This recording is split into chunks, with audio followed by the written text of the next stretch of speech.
everyone, and welcome back to another Era Quinn Calidrim. We have just come back from the Ringo South tournament that was happening in Welland, Ontario. Alia Petro. Alia's a wonderful person, and she booked this event at one of the coolest venues in the whole country. Oh, yeah. So we'll talk about that. But she couldn't go. She's got lots of stuff going on, so she asked for some backup, and a couple of people jumped in to help her run it. Taylor Sinstad, good on you. And the league admin helped out a little bit, but really that was mostly Taylor. We all jumped in quick at the beginning to help make sure it was going to happen, and then Taylor ran with it, and we're so glad he did. And the venue made it easy. Great group over there. Max Aggression Gaming, Dan was our host. So we'll talk briefly about the event.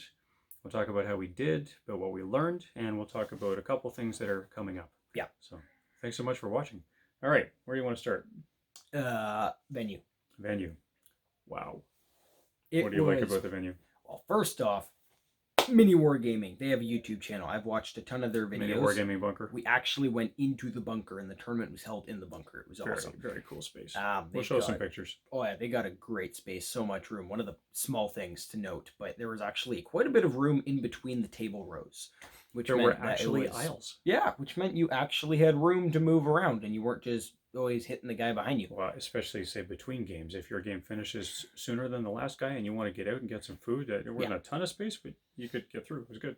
Exactly. Often we play in venues where they're trying to sell product, and it's just busier, so it's crowded, and they're trying to pack as much value into their square footage as they can, so there's not a lot of room to move. This place was an actual gaming hall in the bunker, so it was set up for that. It was great.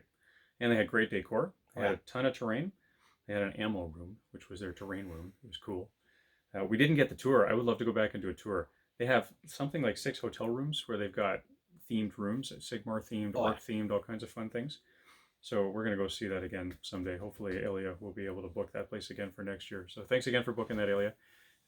Max Aggression Gaming, Dan, thanks for helping us get the venue. He was a great host. He was great. He provided the pricing and did some of the support and made it really easy on Taylor, so Taylor could just show up and run the event, be a TO, not a space planner. I heard him say this specifically. It was great to not have to clean like anything up. We showed up, the terrain was there, and then we just left. When we cleaned up after ourselves, and the terrain's still there. So it made it incredibly easy. Speaking as a TO who set up 20 tables at my last event, I helped.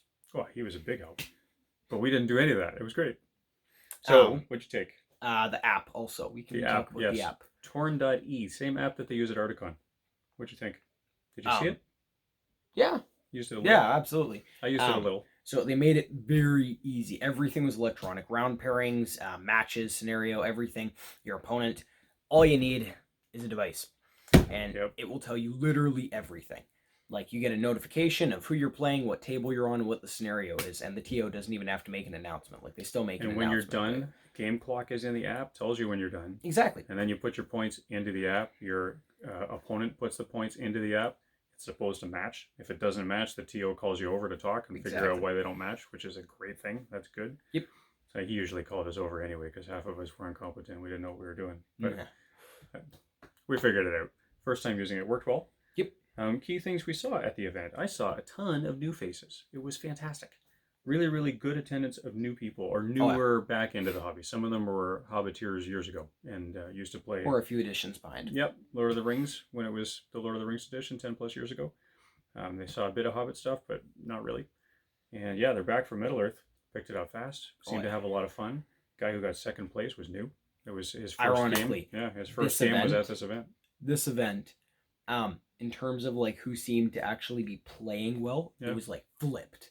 So like all the new people were winning, and all the veterans were just getting crushed, literally all day. Which is great. When that happens, that's a good sign. It was hilarious. Like me, Don, Drew, you, like everyone was just losing all day. I won one game.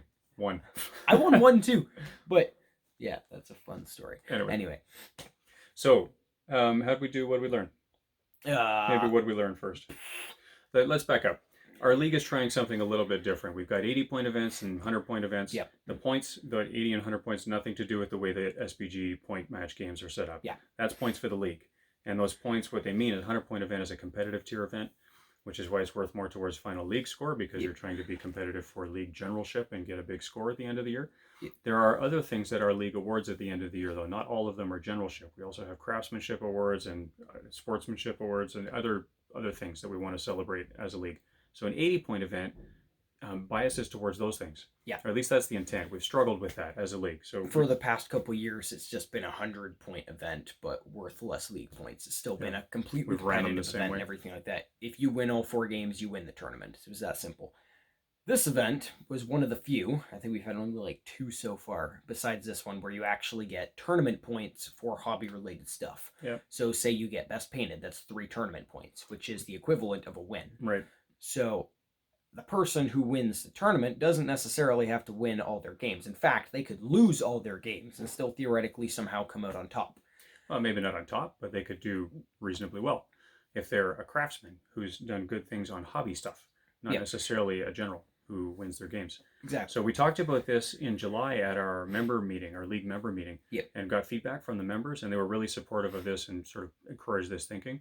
It's the first event where it's been tried. So Taylor, kudos to you and to the admin supporting you for encouraging that this is the way this event should be tried. It's not, Ronan mentioned it, it's not the first event we've done this where there were points handed out for other awards, but it is the first event where there's been this many points handed out for these awards. Yeah.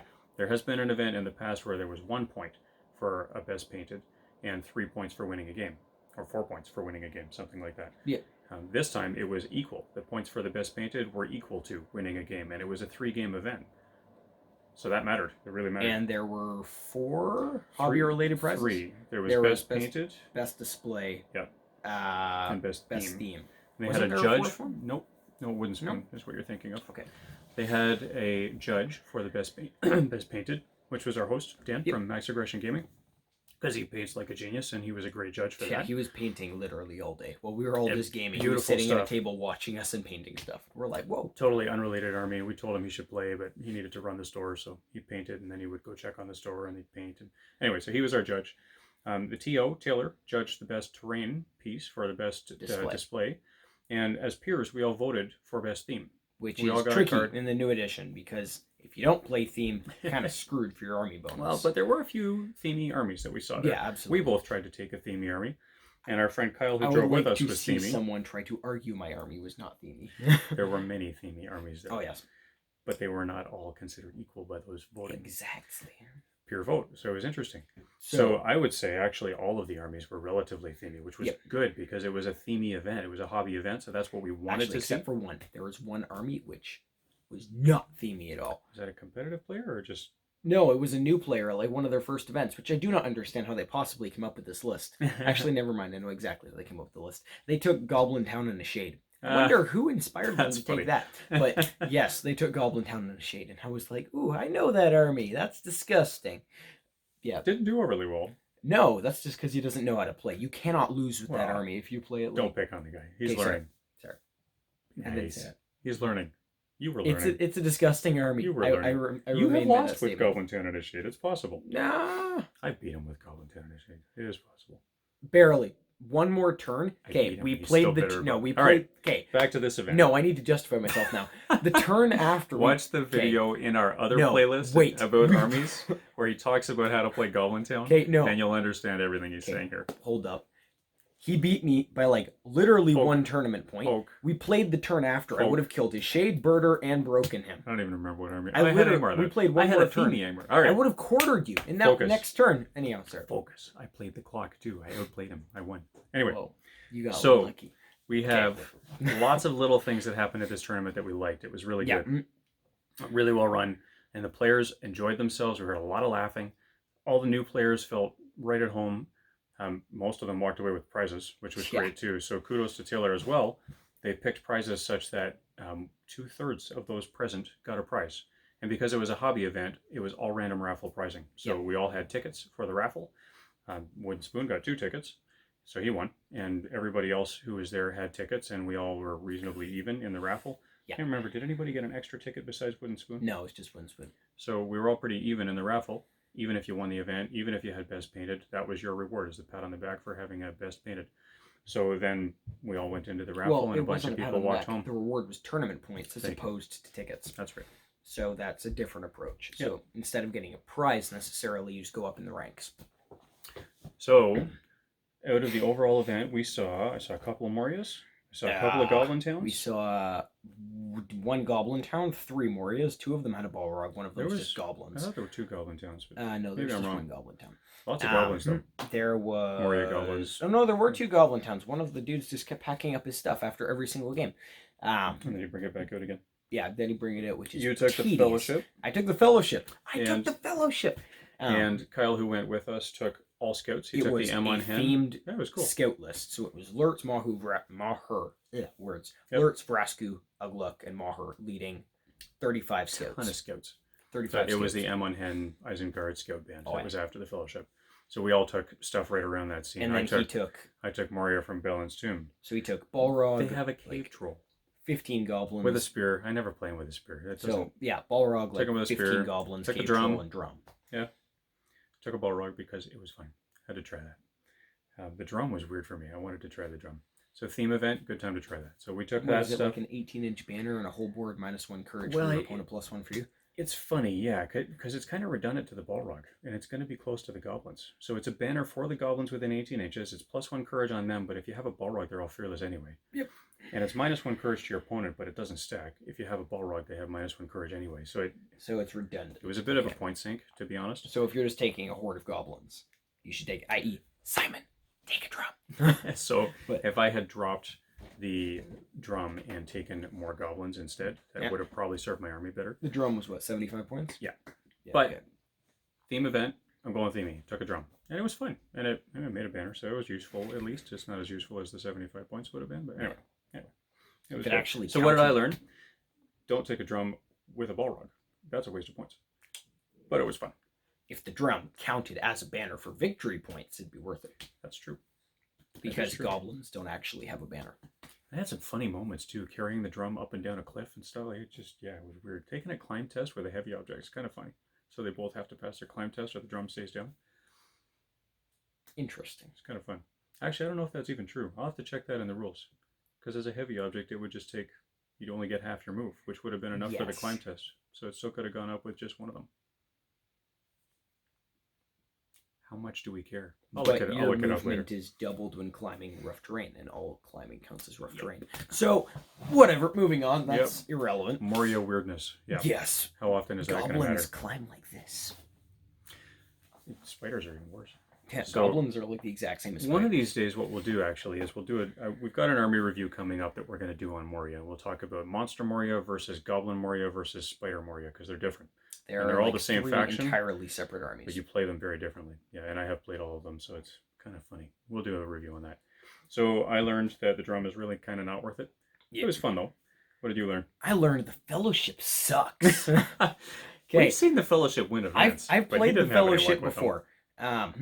And basically they shred infantry. When you throw a big hero against them, they struggle a little bit. Multiple big heroes really sucks for them because then you can just match up all their characters and then you can kill off all their weaker guys and then they're just swarmed.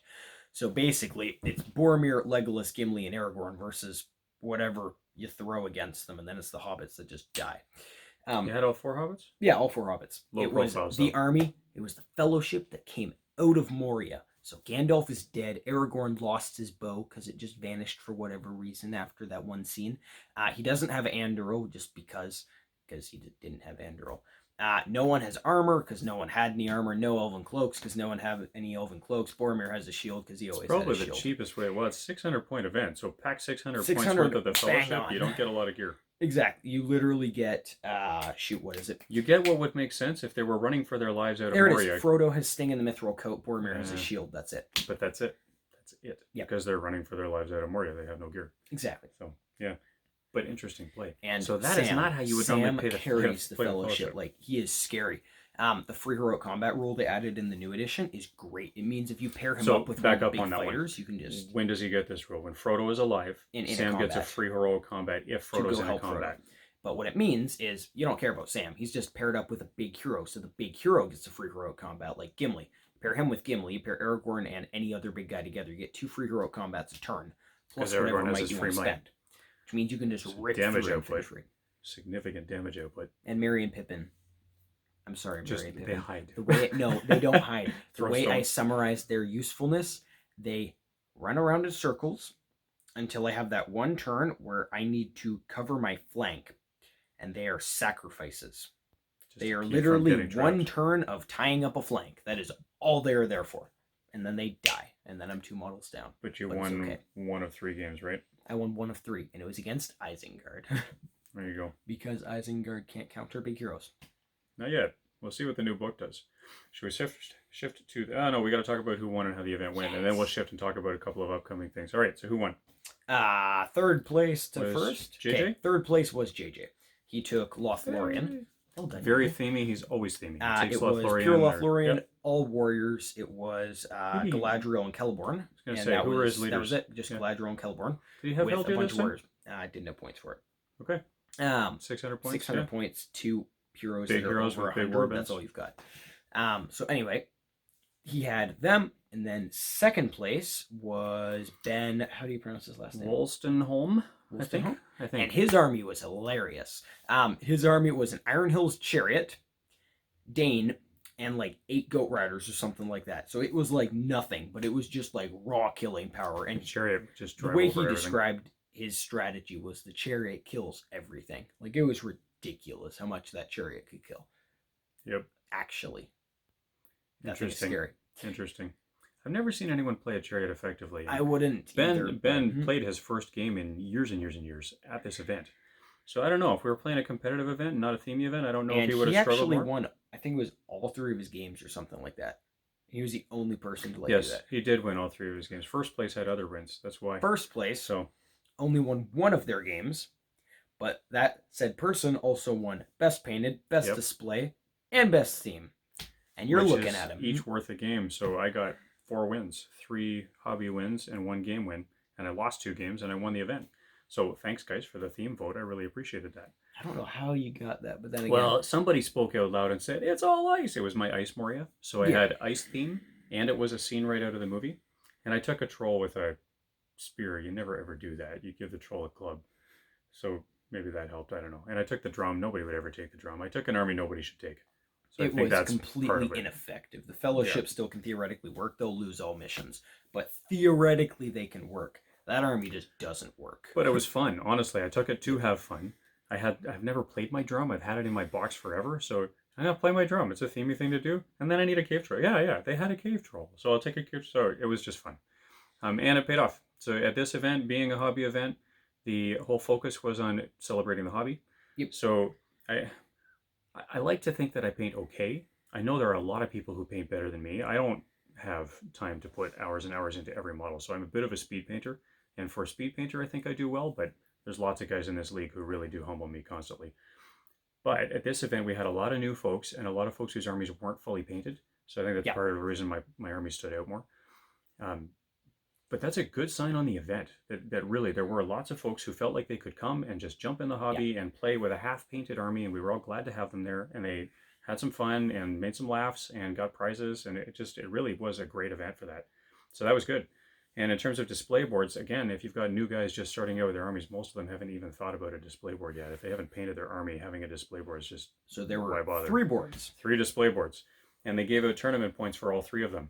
So I was one of the 3 display boards, and people liked mine. So I got first place for that, which was worth 3 tournament points. The second place display board got 2 tournament points. The third place display board got a tournament point. So we all did very well that way. And then the theme vote. And there were lots of good themes to choose from. Third. I don't remember who beat me, but you got first. For theme? For theme, yeah. I don't remember. What else? I remember I was surprised. But that was it. There were a lot of very themey armies. I'm not sure. I can't remember either. I mean, like, when I vote for theme, I'm looking at an army that is, like, designed for the sole purpose of theme, and it really doesn't function as an army. A lot of them right now have become things like Legendary Legions, and they've added rules to make them function. So it's not... Exactly, but we used to vote for things like a scene out of the book or a scene out of the movies. They put a big stacked Boromir with a big stacked Elisar. No. So, I mean, that was easy. But now that they've got Legendary Legions on things like this, it really is harder to play themey. So, I don't know. I think it's a good challenge to find a scene in the book or a scene in the movies and bring that as your theme. That's kind of cool to see. And when it challenges your army's functionality, when you take a Red Alliance or anything like that, why would you ever do it? Like, everyone plays Green Alliances nowadays, unless you're taking a shade with Goblin Town. Yeah. Which... Not that he'd know anything about that. Like, you don't care if you're taking a shade, but Otherwise, for theme everyone events, this is plays great. Green Alliances, which means how do you vote for theme when everyone's playing theme? But that, I think, did work, though, Yeah. because, it pushes you back to find a scene from the movie, find a page in the book, and it really was kind of cool to see that. So I'm hoping when the new Rohan book comes out that we'll have some new opportunities there in the battles around Rohan, Make in Isengard great again. in Helm's Deep, in Fanghorn, in Isengard. There's lots of stuff they can play with. We'll see what's in the book. But speaking of that, there's some exciting stuff coming up. There's a new book. And actually before the book, because there's that new post that just came up on the Forge World website. I don't know if you've seen that one yet. I didn't show it to you. But the book wasn't in it. What was in it was the glow-in-the-dark dice, the new King of the Dead with his heralds. Ooh, I saw that which is by exciting. myself. That looks cool. And the cards, the card decks, they had an updated picture with the first 3 decks coming out. So all that stuff looks so exciting. It looks interesting. I Yeah, will well, say that. if you played other games where they've got Games Workshop's got a bunch of games, but War Scrolls and things like that, these card decks are supposed to be 1 card per profile. So you'd have a profile for a warrior or a hero. You've got their special rules, their magic, and little spots you can scribble off to say how many wounds they've taken, if they're heroes, or how much might they've used. I can see how it could save some effort instead of having to flip the book every time, but at the end of the day, that's what the book's for. So, yeah, it'll be nice when you can just pull out the 6 cards you need to play your army and have. I will be interested to see how much they cost, because realistically, do you want to buy like all the decks or do you want to buy the book? If they price them right, it'll be great. Yeah. Hopefully it won't be too expensive, but great design item. So we'll see what it looks like. I'm going to end up getting them either way, but it'll be great to see them. So we're excited about that. Anything else you're excited about? There's a new Saruman and Grima model out, which look really cool. It's a shame their profiles suck.